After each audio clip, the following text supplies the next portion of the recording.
At Kensington Palace, Diana's pallbearers were preparing for the funeral procession. Princess Diana's coffin come out and we put it onto the gun carriage then. And to see that really put a lump in your throat. And you're just thinking, whoa, I can't believe I'm doing this. I can't believe I got chosen for this.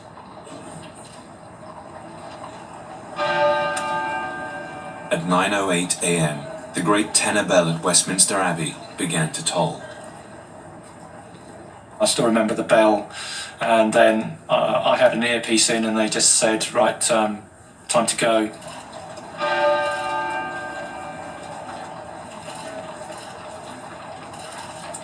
When we went through the gates, as soon as we got onto the road, there was this, the best way to describe it really is wailing.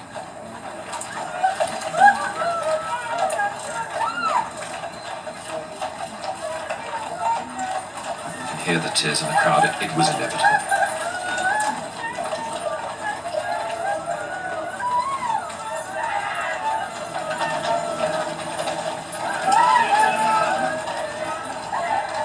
This woman screamed, "Diana, we love you," and it was like cutting through butter. The scream was. It was cutting through you, something serious, and to hear that and the emotion behind it, I certainly got affected by it. The Westminster bell tolled every minute, signalling the procession's slow progress towards the Abbey. On the coffin was a wreath from William and Harry, along with a handwritten card that read simply, "Mummy." That brought it home to people that this wasn't this massive celebrity, this wasn't this princess, it was Mummy, it was a little boy's mother. It was deeply, deeply moving and an unforgettable image of the day.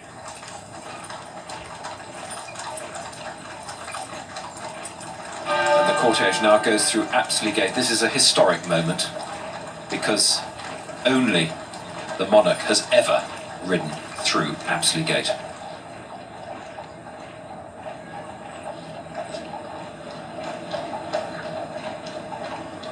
You could just hear the hobnail boots hitting the surface of the road. You could hear the wheels turning, you could hear the horses' hooves.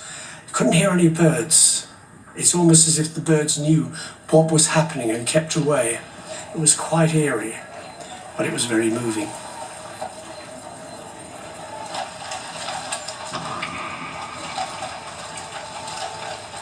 With the cortege approaching, the Queen and the royal family came out of Buckingham Palace to stand at the West Gate.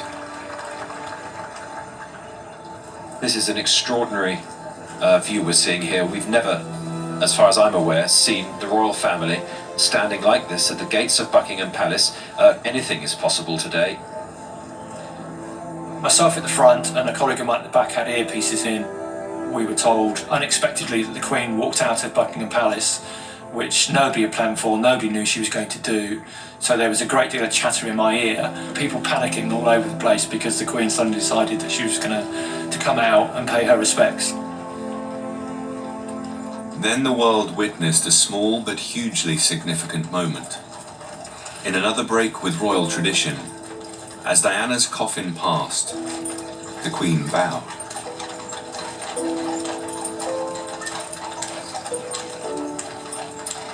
It's respect, and the Queen does respect. Something like that would come naturally. Nobody would have to tell her to do that. It's something that would be inherent in her makeup.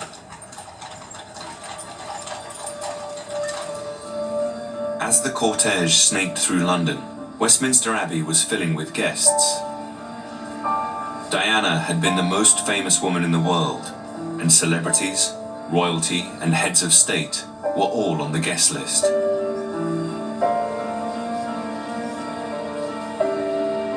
Then, the family of Diana's boyfriend Dodi entered the Abbey.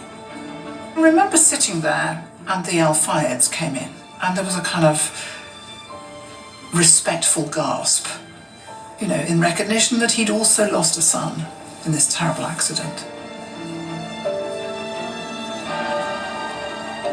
As the procession drew close to St. James's Palace, the world witnessed another totally unexpected moment. Princes Charles, William and Harry emerged from their home to walk behind Diana's coffin. They were joined by the Duke of Edinburgh and Earl Spencer.